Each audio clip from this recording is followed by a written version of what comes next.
papa, comme nous avons dit dimanche passé, savait qu'il était de la tribu d'Israël, qu'il craignait Dieu, mais en même temps qu'il craignait Dieu, il croyait craindre Dieu, il avait encore autre chose à côté.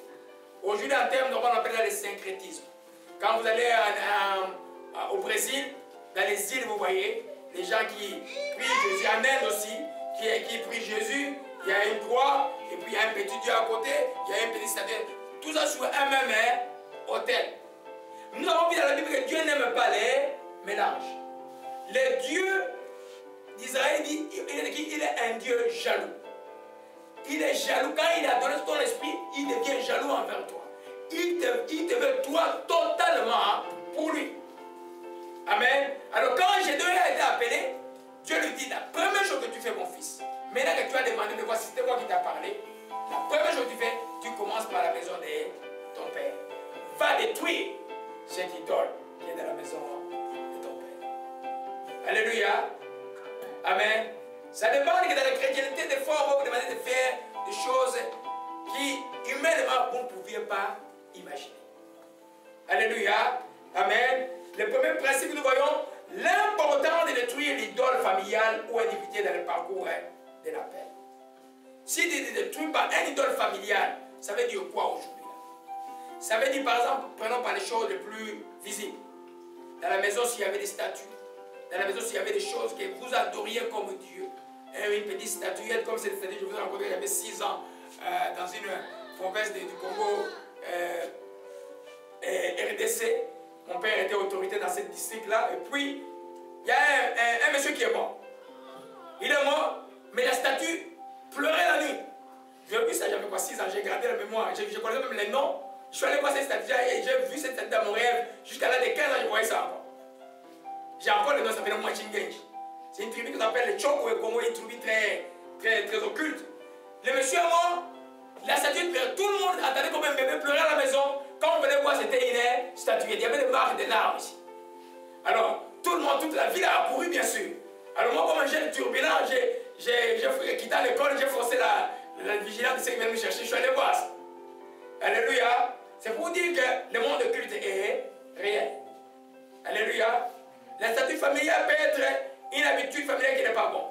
Et moi, par exemple, mes oncles paternels, un de mes oncles paternels était, jusqu'aujourd'hui, on a des conséquences de la famille avec ses enfants, était dans le Maïkari, vous connaissez. Depuis très très longtemps. Après le Maïkari, il est entré dans le monde.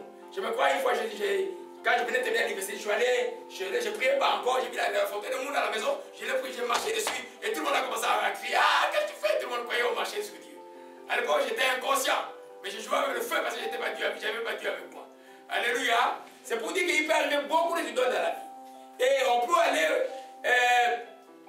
voir encore aujourd'hui, nous avons les cancars, nous avons la maïkari, nous avons la rose, nous avons la franc-maçonnerie.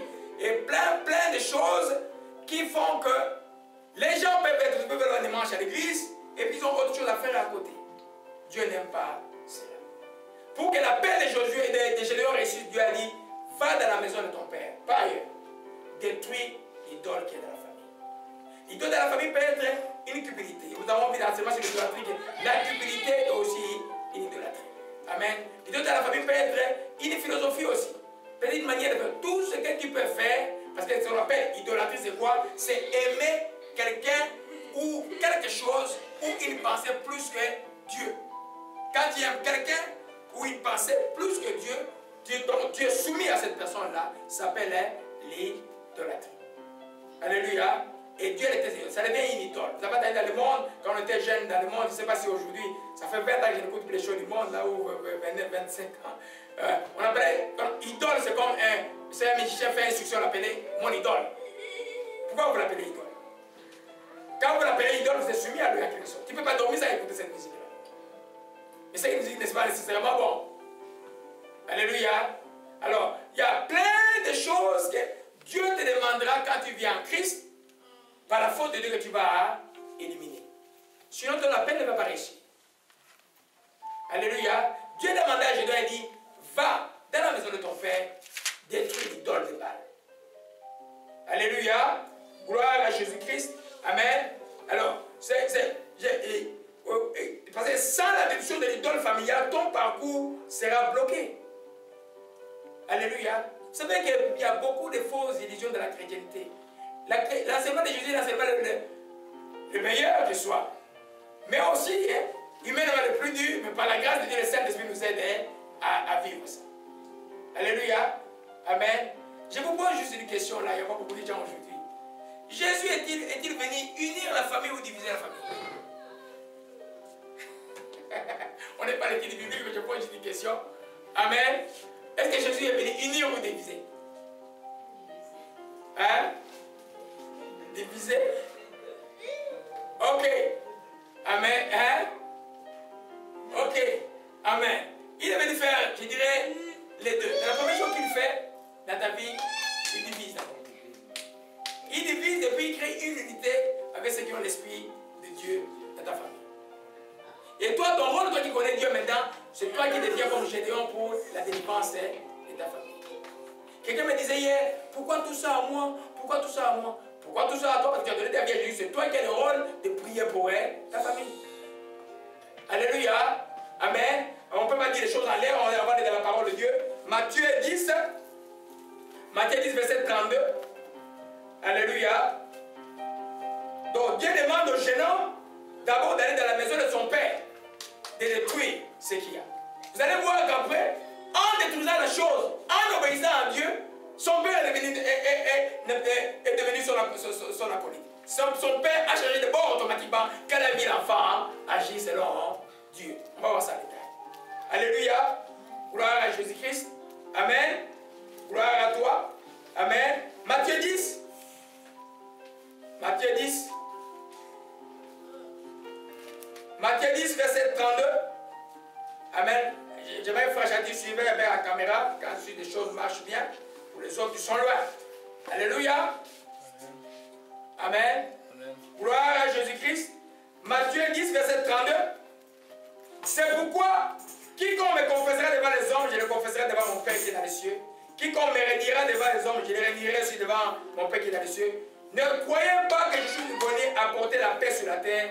Je ne suis pas venu apporter la paix, mais l'épée. Qui parle? Il dit quoi? Il n'est pas venu apporter la paix, mais l'épée. Mais lui, il est écrit, c'est lui le prince de paix. Donc, il y a une confusion dans la Bible. Non, on va voir ça en détail. Amen. Le prince de paix dit, il n'est pas venu apporter la paix, mais l'épée. Alléluia.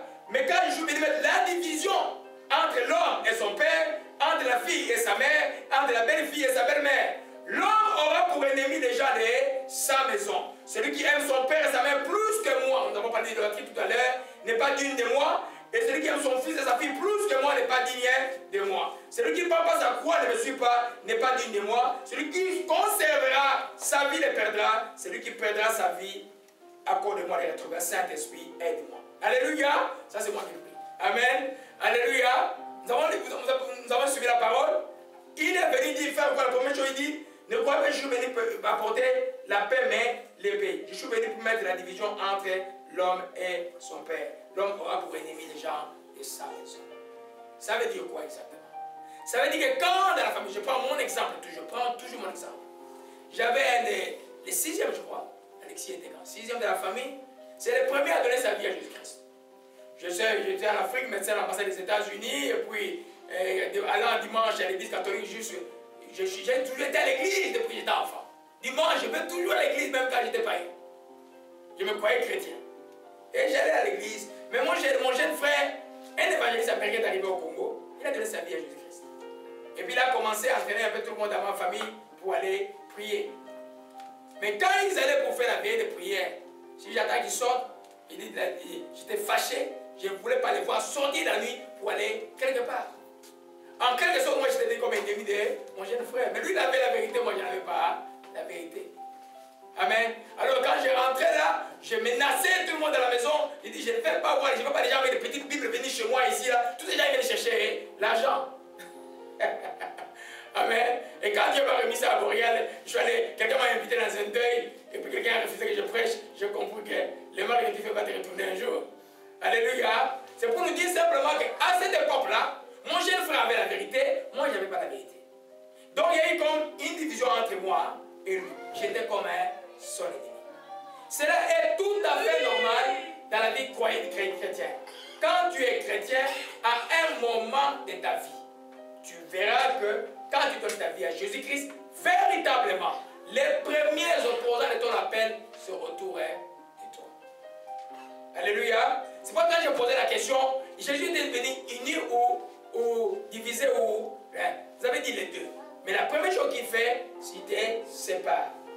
Quand il te sépare, maintenant toi, ton rôle à toi, il a donné une promesse, crois au Seigneur Jésus, tu seras sauvé avec quoi? Toute ta famille. Ton rôle à toi, ce n'est pas de dormir, c'est de prier que tout le monde vienne en Christ. Au fur et à mesure qu'ils viennent, l'union est en train de se rétablir. Parce qu'il n'y a pas d'alliance entre Christ et Bélial. Tu ne peux pas avoir l'esprit de Jésus-Christ et t'asseoir, communier, faire des projets avec ceux qui n'ont pas l'esprit de Jésus-Christ. Ça ne peut pas marcher. Tu vas être déçu. Alléluia. C'est pourquoi Dieu demande à Gédéon et dit, va dans la maison de ton père. Tu vas prendre l'idole, là où ton Dieu a mis les dieux étrangers, détruis cela. Alléluia. Et puis Dieu a vu que les jeunes hommes avaient peur. Il était un jeune homme. Il a dit, prends avec toi. Et il est bien parti avec 10 hommes qui étaient à son service. Ils sont là et ils ont détruit l'autel de Baal. Baal, c'était des dieux étrangers. Et à la place, ils ont élevé un autel à l'Éternel, le Dieu Tout-Puissant, le Dieu que nous prions aujourd'hui. À la même place. Ça veut dire quoi exactement? Si tu as, mais pour ça, quand je fais la délivrance, il y a quelqu'un qui demande, est-ce que tu veux aller, tu es sérieux avec Dieu, tu vas aller loin avec Dieu? Si tu n'es pas prêt, je ne peux pas faire la délivrance avec toi. Parce que quand on fait la délivrance, les choses sont parties, il faut les remplacer directement par les choses de Dieu. S'il y a un vide, c'est chaotique pour la délivrance ne peut pas être complète. Alléluia. Dieu a demandé de détruire l'idole de Baal et puis de construire sur le même lieu.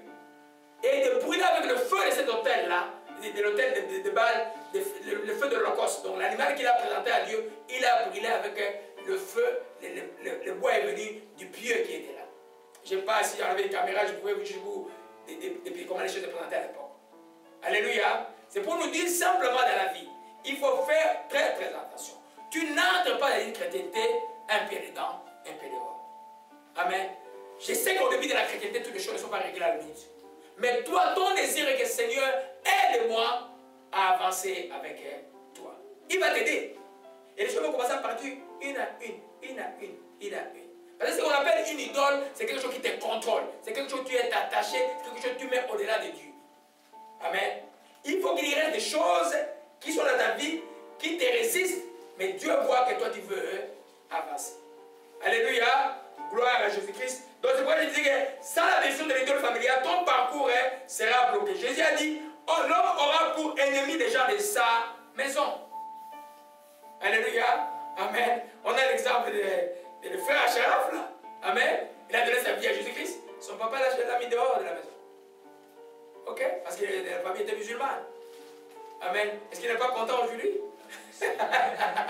Amen. En Jésus-Christ, il a été guéri. En Jésus-Christ, il a été certifié sur Cisco, système internet. En Jésus-Christ, il est maintenant l'ETS ici. En Jésus-Christ, il est en train d'amener les gens à Christ. Et maintenant, qu'est-ce qui se passe avec ton père?